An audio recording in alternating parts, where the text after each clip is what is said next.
Olá, pessoal. Hoje, no dia 28 de agosto, é o dia do filósofo Agostinho, também conhecido como Santo Agostinho, já que a Igreja Católica canonizou ele como um santo. Mas vamos falar aqui do seu trabalho filosófico, já que ele também foi um teólogo. Ele viveu entre os séculos 4 e 5 depois de Cristo, né? Ali no início da Idade Medieval. Ele trabalhou com teologia, mas também trabalhou com filosofia. As obras mais importantes dele são Confissões e A Cidade de Deus. Mas, porém, eu estudei uma obra dele que não está entre essas duas, que também, mas eu considero também uma obra muito importante, que é o De Magistro, que é do mestre, do professor, pode-se dizer assim. É, Nessa obra, ele é um diálogo dele e o filho dele, de 16 anos. Antes dele se tornar um sacerdote, já que ele virou bispo, ele tinha uma vida totalmente desregrada, mundana, nos padrões cristãos, né, católicos. E a sua mãe, que também foi canonizada como santa, Santa Mônica, orava para ele se converter e tal. Aí depois de 30 anos dessa tentativa que ele foi se converter, se batizou, né, e daí virou padre, depois bispo. Porém, ele já tinha tido relações e uma dessas relações gerou um filho. E nessa obra, ele já convertido, já sacerdote, ele escreve, faz um diálogo com seu filho, 16 anos, um diálogo filosófico. Ele não teve contato com Platão, né? Porque, como sabemos, né, nessa época aí foi a época de ascensão cristã, o Constantino já tinha se convertido, e foi o seguinte, né, depois que Cristo morreu, o cristianismo foi evoluindo, eram perseguidos e tal.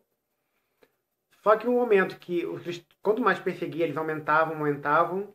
Aí quando Constantino se converteu, né, aos poucos, os cristãos foram dominando e inverteu, né?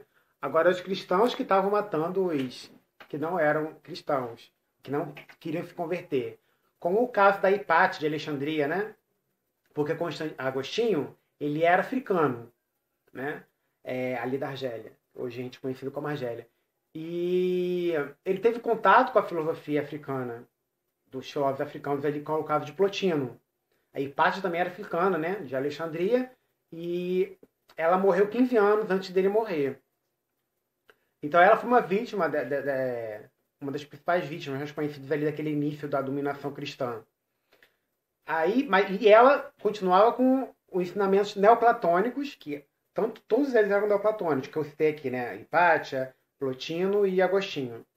Só que no caso da Hipátia, era neoplatônica da parte helênica ainda. Né? Ainda estava naquela parte da astronomia, da filosofia voltada mais para a Grécia, o que, sim, não que o Agostinho não esteja. É porque a gente fala neoplatônico, o que é a ideia? Novo platônico, que pega ideias de Platão e muda em alguma coisa, que é o caso de Plotino e Hipátia, que ainda pegava mais a ideia da metafísica. O Agostinho pega a ideia de Platão meio que virtualmente, porque ele não teve contato direto, ele teve acesso ao Plotino. E Paulo também, né? Para quem não sabe, o apóstolo Paulo, ele viveu ali muito tempo na Grécia, na época que ele estava convertendo os cristãos, e muitas das cartas dele também têm influência platônica, né? Não tem como você se negar isso. E daí que a igreja também acabou sendo influenciada por aquelas cartas, principalmente quando ele fala do amor, etc. Então, o Agostinho, ele, nessa obra, né? Porque ele fala da questão de existência de Deus, explica. Ele lê muita Bíblia, né? Ele fala de Adão e Eva, ele é um pouco machista quando ele vai falar dessa parte, que o tempo de Deus não é o tempo humano, quando vai explicar ele a criação. Mas como eu vou focar nessa obra de magistro, né? Você lê, eu quando eu li essa obra para o mestrado, eu não tinha conhecido Agostinho de ler a obra dele, não. Eu li quando eu fui me preparar para o mestrado e tinha que ler essa obra. Ao li, fiquei assim, como eu já tinha trabalhado com vários livros de Platão, eu li assim e falei, gente, parece um diálogo de Platão, né? A forma de escrita é muito igual à análise ali da discussão, né? O Platão, quando escrevia, muitas vezes ele colocava dois personagens. A maioria das obras era o Sócrates principal e debatia com... Às vezes era uma pessoa, mas às vezes eram mais. Mas a maioria era uma pessoa Por isso é diálogo. Mas tinha mais que entrava na historinha ali. Mas às vezes ele discutia com a pessoa, e tem até uma professora que estuda muito Platão, e ela fala que parecia mais um monólogo. Se você tirar a maioria das obras, né? Se você tirar a parte do interlocutor, dá para entender a mensagem, já que o outro não acrescentava muito para a informação filosófica ali, a conclusão, que é o caso dessa obra de Agostinho, que eles falam que o filho dele de 16 anos, na verdade, parece que ele está tentando tirar algo dele, mas na verdade é ele que dá a resposta no final. Ele usa um pouco da maiêutica, né, de Sócrates, que acha que todo mundo, no caso Platão também, né, que todo mundo já sabe de tudo, só que vai lembrar, né? Você não aprende, você relembra de algo. A única diferença é que, como Platão coloca a questão dos deuses e da reencarnação, claro que Agostinho vai tirar essa parte da reencarnação, né? Por isso a gente fala neoplatônico, ele vai mudar algumas coisas ali. Mas só que, minha opinião pessoal, é muito importante você ter alguém para discutir as ideias. Mesmo que a pessoa só escute e acrescente pouco. Por quê? Eu acho que quando você está no meio acadêmico, principalmente, cada um tem seu projeto de pesquisa ali, para monografia, para alguma coisa. Só que quando você abre para alguém, expõe suas ideias, às vezes a pessoa não é nem daquela área, não tem muito conhecimento, está ali escutando, mas ela vai perguntando, vai te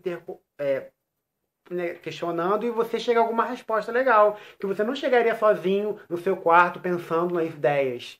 E é legal você discutir com alguém para poder ter aquela troca. Assim mesmo, e se fosse escrito, isso aconteceu muitas vezes.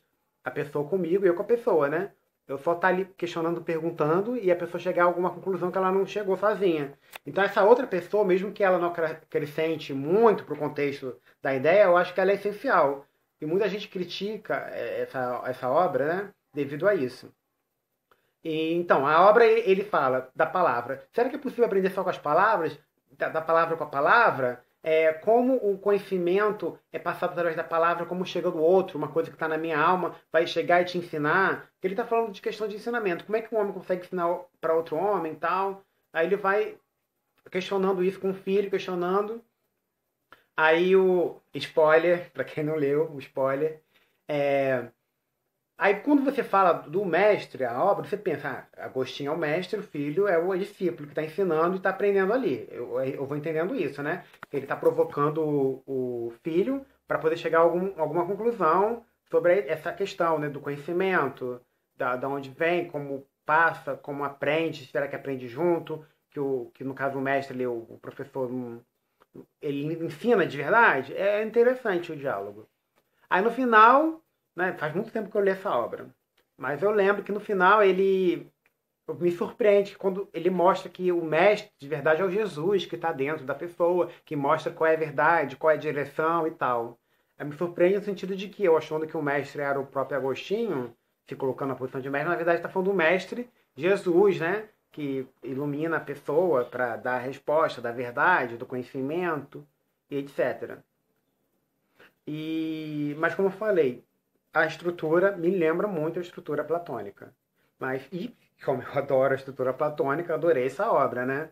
Quem não se identifica, acha uma coisa muito boba tal, talvez não vai gostar. Claro que essa obra foi muito refutada, ainda mais para os críticos cristãos, devido a essa coisa mais metafísica e teológica.